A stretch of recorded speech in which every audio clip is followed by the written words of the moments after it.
Good evening students. आज की class में आप सभी का स्वागत है।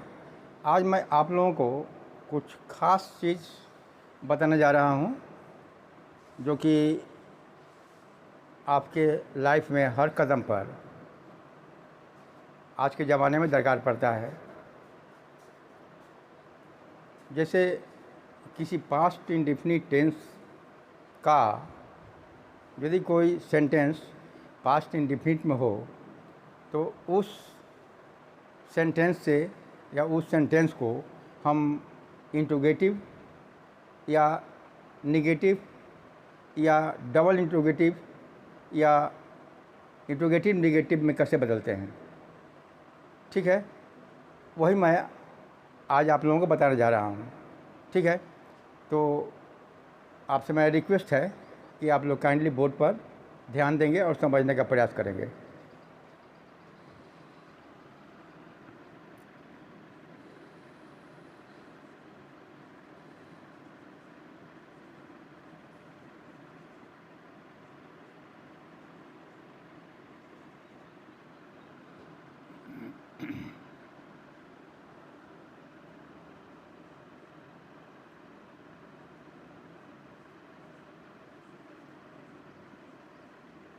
To form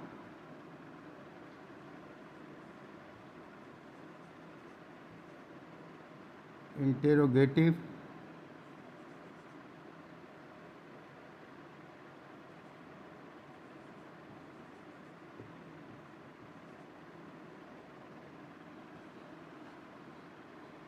sentence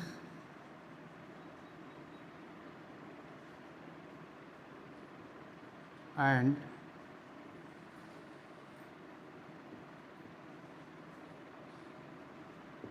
negative sentence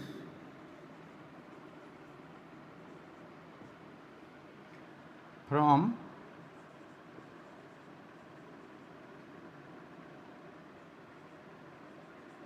past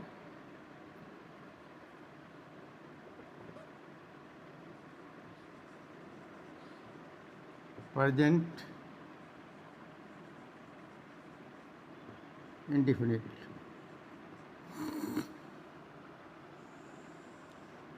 यही आज का विषय है, to form interrogative sentence and negative sentence from present indefinite tense.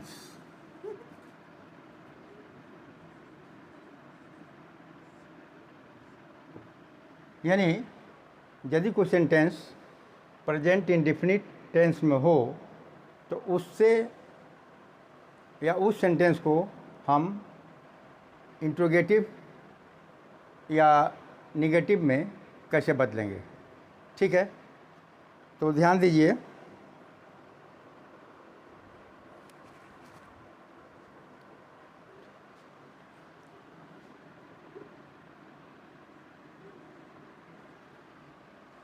पहले हम एक सेंटेंस लेते हैं जो पास्ट इंडेफिनिट टेंस का होगा।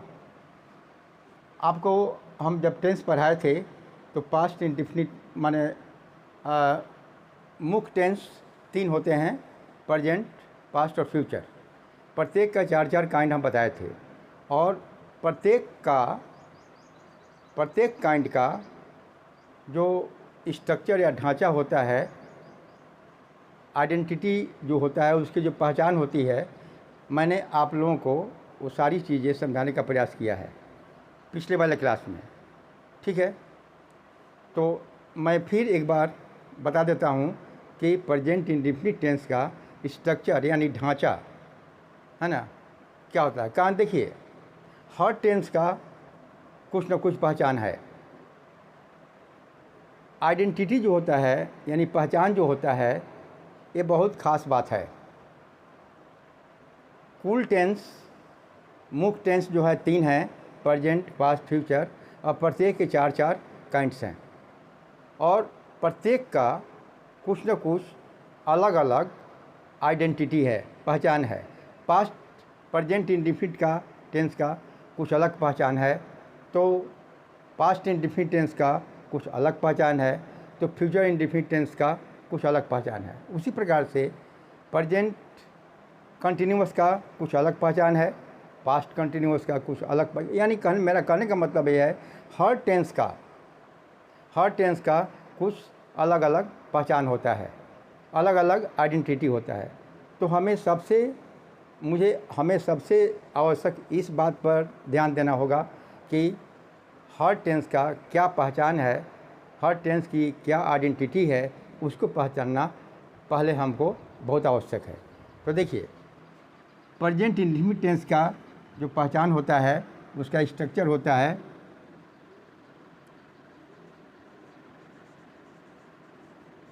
Present indefinite tense. इसका स्ट्रक्चर होता है आपको, इसका स्ट्रक्चर होता है यानी ढांचा होता है। पहले होता है सब्जेक्ट, इसके बाद में वर्ब होता है, और इसके बाद में वर्ब के साथ में एस या ईएस लगा होता है, ठीक है। और इसके बाद में आपका इसके बाद में होता है ऑब्जेक्ट, ठीक है। तो प्रेजेंट इंडेफिनिट टेंस का जो स्ट्रक्चर या ढांचा, जो बनावट होता है, वो होता है पहले सब्जेक्ट होता है, इसके बाद में भी होता है, भी में एस या ईएस लगा रहता है, और उसके बाद में होता है ऑब्जेक्ट। एस ईएस का मतलब हुआ कि ये वर्ब के साथ में जोड़ा जाता है। और एस ईएस कब हम जोड़ते हैं, पहले बता दिए आप लोगों को कि यदि किसी नाउन में हम एस या ईएस जोड़ते हैं तो वो क्या हो जाता है, प्लूरल हो जाता है। लेकिन यदि किसी वर्ब में एस या ईएस जोड़ते हैं तो वह वर्ब सिंगुलर हो जाता है, यानी एक वचन हो जाता है। खूब गौर से समझिए इस बात को। यदि किसी नाउन में एस ईएस लगाते हैं, जोड़ते हैं, तो वो हो जाता है प्लूरल। किंतु ठीक इसके अपोजिट में यदि किसी वर्ब में एस ईएस जोड़ते हैं तो हो जाता है सिंगुलर। ये बताने की आवश्यकता इसलिए है कि यदि सब्जेक्ट आपका सिंगुलर है तो उसका वर्ब भी सिंगुलर होगा, यदि सब्जेक्ट आपका प्लूरल है तो उसका वर्ब भी प्लूरल होगा। ये बताने की आवश्यकता इसलिए पड़ी। तो अब देखिए, अब एक ठो हम सेंटेंस लेते हैं इसके आधार पर, जैसे आई ईट,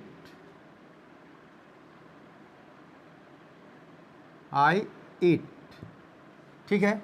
दूसरा सेंटेंस लेते हैं, यू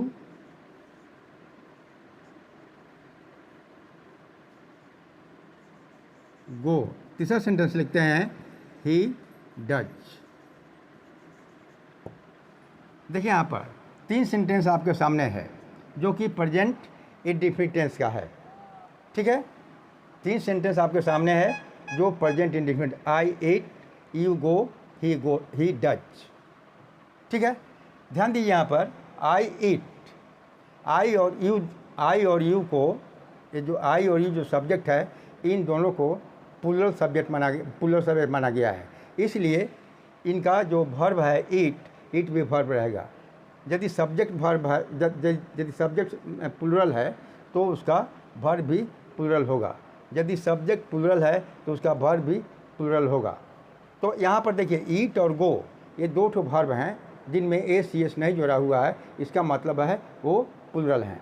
किंतु तीसरे सेंटेंस में देखिए, ही डज, यहाँ देखिए डू में ईएस लगाया हुआ है। क्यों लगाया गया, ही जो है थर्ड पर्सन सिंगुलर नंबर है, इसलिए इसका जो वर्ब होगा वो भी सिंगुलर नंबर होगा, इसलिए डू को सिंगुलर बनाने के लिए उसमें ईएस का प्रयोग किया गया, ठीक है। अच्छा, अब आते हैं, यदि मान लीजिए कि आई ईट है, आई ईट जो एक सेंटेंस लेते हैं तो आई ईट से आई ईट का इंट्रोगेटिव क्या होगा। अब देखिए यहाँ पर एक एग्जाम्पल लेते हैं। यदि हम लिखते हैं यहाँ पर आई ईट, अब आई ईट जो है यह सेंटेंस जो है प्रेजेंट इंडेफिनिट टेंस का है। तो यदि हम आपसे कहें कि आई ईट का इंट्रोगेटिव क्या होगा, या आई ईट का निगेटिव क्या होगा। ठीक है, ध्यान रखिए, यदि आई ईट का आपको इंट्रोगेटिव बनाना होगा तो क्या करना होगा, इसके फर्स्ट में हमको डू जोड़ना होगा।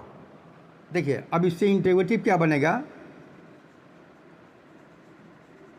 इसका इंट्रोगेटिव होगा, हम क्या कर देंगे,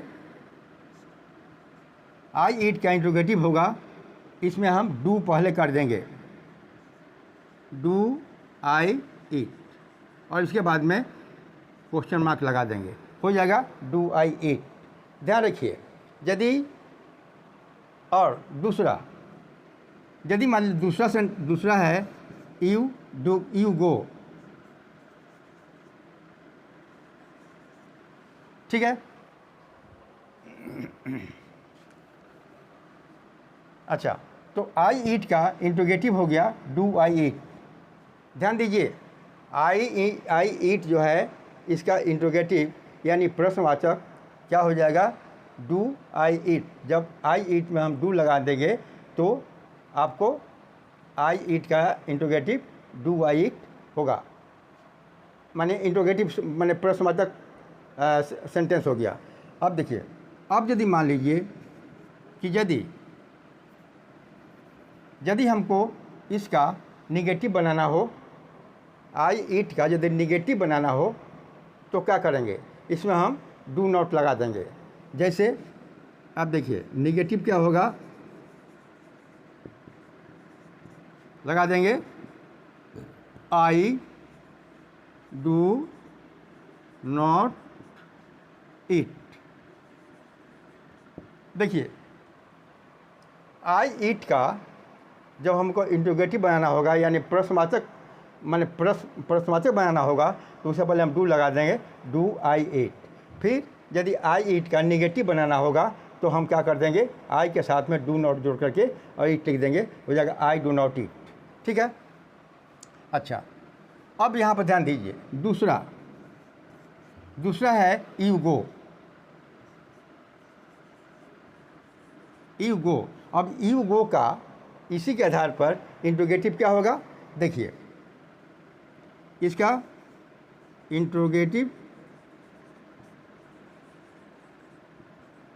क्या होगा, यू गो का इंट्रोगेटिव क्या होगा, क्या करेंगे, डू यू गो, डू लगा देंगे फर्स्ट में, आपको इंट्रोगेटिव सेंटेंस का फॉर्मेशन हो जाएगा, do you go, question mark लगा देंगे। जब इंट्रोगेटिव यदि यू गो से यू गो को हम जब इंट्रोगेटिव में चेंज करेंगे तो डू यू गो हो जाएगा और साथ में इंट्रोगेटिव नोट ऑफ इंट्रोगेशन लगा देंगे यहाँ पर। ठीक है। अच्छा, फिर यू गो का निगेटिव क्या होगा, तो देखिए यदि यू गो का निगेटिव बनाना होगा तो आप क्या करेंगे, निगेटिव बनाना होगा तो क्या करेंगे, यू के बाद में हम डू नॉट जोड़ देंगे, यू डू नॉट गो। ध्यान दीजिए, एक ही सेंटेंस का यू गो का इंट्रोगेटिव हुआ डू आई गो। ठीक है, डू और निगेटिव जो बनाएंगे तो यू डू नॉट गो। ठीक है। अच्छा, तो एक चीज़ तो हुआ, ये ध्यान रखिएगा, प्रेजेंट इंडेफिनिट टेंस में यदि आई और यू है, ठीक है ना, यदि आई और यू है तो यदि आई और यू है तो यदि आई वाले सेंटेंस का यदि आपको इंट्रोगेटिव बनाना होगा तो उसके साथ उसके पहले में आप केवल डू लगा देंगे, और यदि आई यू वाला सेंटेंस जो है यदि उसको निगेटिव बनाना होगा तो आई और यू के बाद में आप डू नॉट जोड़ देंगे, आपका निगेटिव बन जाएगा। अब आते हैं, ये तो बात हुई आई और यू की, यदि आई और यू यदि प्रेजेंट इंडेफिनिट में हो तो उसका इंट्रोगेटिव निगेटिव कैसे फॉर्मेशन होगा। किंतु अब आते हैं ही डज में। ध्यान दीजिए, यहाँ पर ही जो है एक थर्ड पर्सन सिंगुलर नंबर है।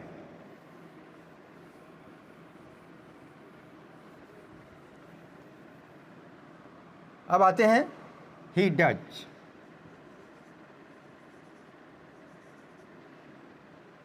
ही डज जो है, अब देखना है कि ही डज का इंट्रोगेटिव क्या होगा और नेगेटिव क्या होगा। तो ध्यान दीजिए, इसका इंट्रोगेटिव कैसे होता है। इंट्रोगेटिव,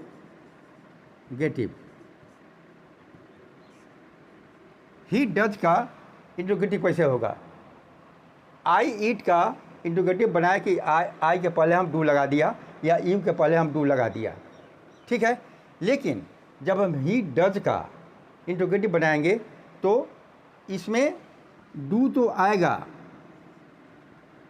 डू आएगा इसमें ज़रूर, डू इसमें भी आएगा पहले इंट्रोगेटिव बनाएंगे तो। लेकिन ये जो डज का जो ईएस है, ईएस, वो ईएस इसमें आके प्लस हो जाएगा, तो क्या हो गया, डज, ठीक है। अच्छा, और ही यहाँ पर आ गया, डज ही, और ये डू जो यहाँ बचा हुआ है यहाँ पर लिख देंगे, डज ही डू, ठीक है। यदि ही डज का नेगेटिव बनाना होगा, इंट्रोगेटिव बनाना होगा तो डज, जैसे आई ईट का इंट्रोगेटिव में हम डू लगाए हैं तो ही डज का इंट्रोगेटिव में भी डू होगा, किंतु चूँकि ही जो है थर्ड पर्सन सिंगुलर नंबर है तो ये डज का जो ईएस है ये डू में आके यहाँ प्लस हो जाएगा, बच जाएगा यहाँ डी, और यही डी जो है लास्ट में यहाँ पर लिख दिया जाएगा, तो हो जाएगा डज ही डू। अच्छा, अब नेगेटिव क्या होगा इसका, अब इसका नेगेटिव क्या होगा ये समझिए। तो क्या हो जाएगा, नेगेटिव हो जाएगा, तो इसमें क्या करेंगे, नॉट जोड़ देंगे, ठीक है ना। नॉट कहाँ जोड़ेंगे, ही और डू के बीच में, जैसे डज ही नॉट डू, हो गया नेगेटिव। नॉट लग गया या डू नॉट लग गया तो नेगेटिव हो गया। तो क्या हुआ, देखिए, जब ही डज का हम यहाँ पर जब इंट्रोगेटिव, जब ही डज से जब इंट्रोगेटिव में हम बदले हैं तो डू होगा, लेकिन डज का जो यहाँ पर ईएस है वो डू के साथ में यहाँ ईएस आ जाएगा, बच जाएगा यहाँ डू, तो हो जाएगा डज ही यहाँ आ जाएगा, और यहाँ जो डू बचा हुआ है वो यहाँ हो गया। अब निगेटिव जब करेंगे तो क्या करेंगे, ही और डू के बाद में नॉट लगा देंगे, यानी does he not do, does he not do, ये आपका निगेटिव सेंटेंस हो गया। और एग्जाम्पल देखिए,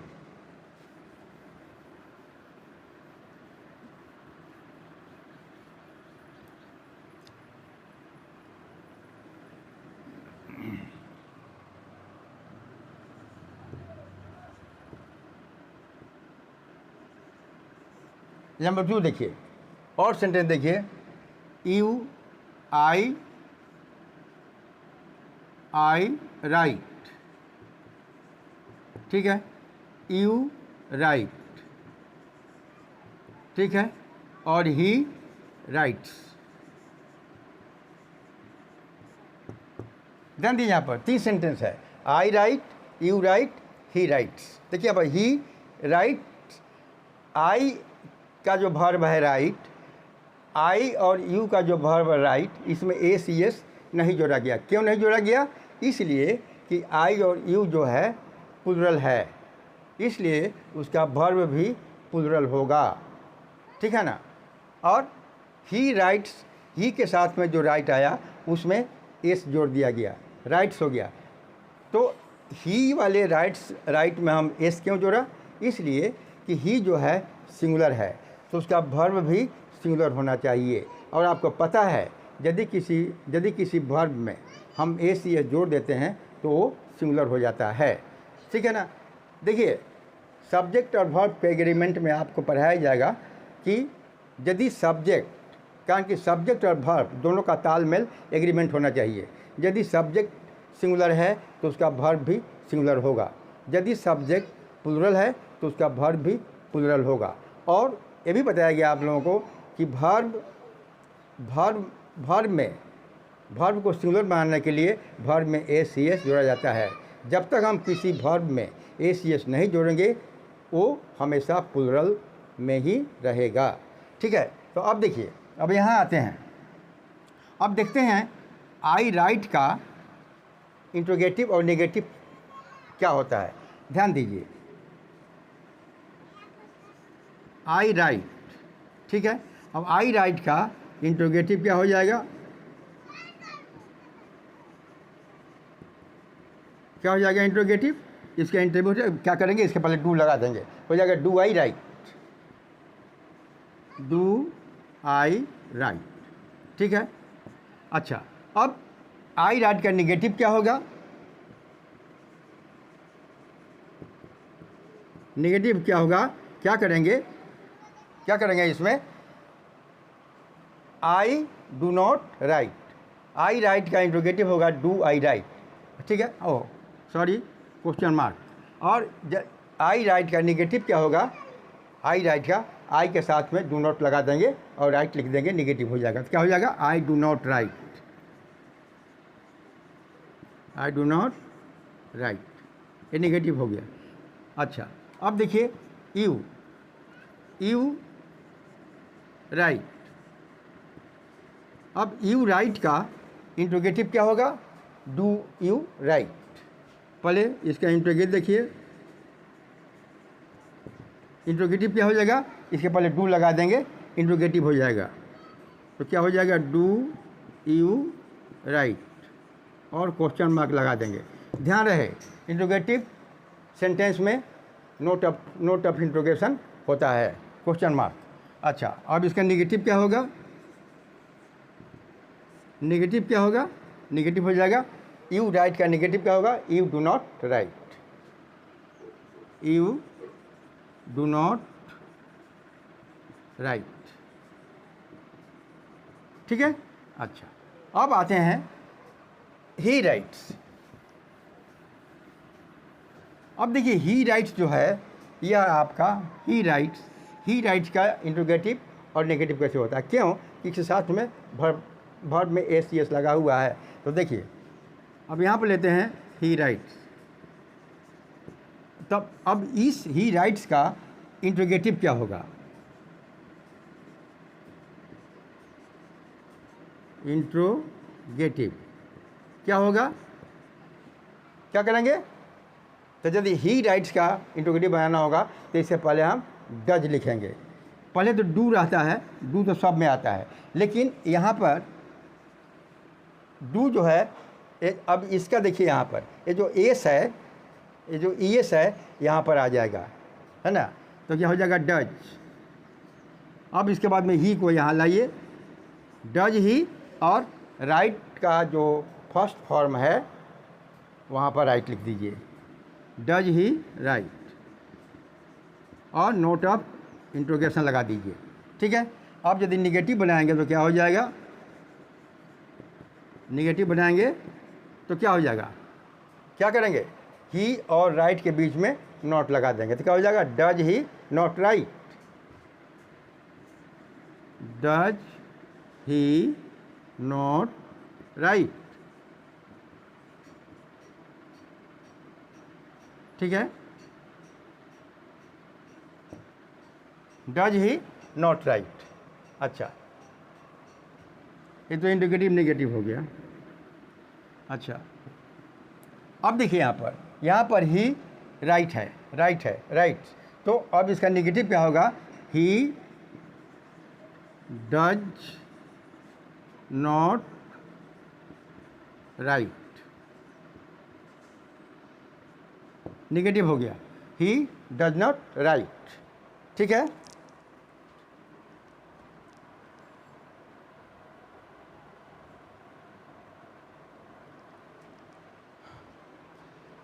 अच्छा, तो ये हो गया। तो ध्यान रखिएगा, यदि ही और माने यदि ही वाला कोई सेंटेंस हो प्रेजेंट इंडेफिनिट का, तो उसका इंट्रोगेटिव बनाएंगे तो डज लगाएं, डज ही राइट हो जाएगा। नेगेटिव बनाना तो ही डज नॉट राइट कर देंगे, ठीक है। यही आपका जो है प्रेजेंट इंडेफिनिट टेंस का यदि कोई सेंटेंस हो तो उसको हम माने इंट्रोगेटिव और नेगेटिव कैसे बनाते हैं उसका नियम यही है, ठीक है ना।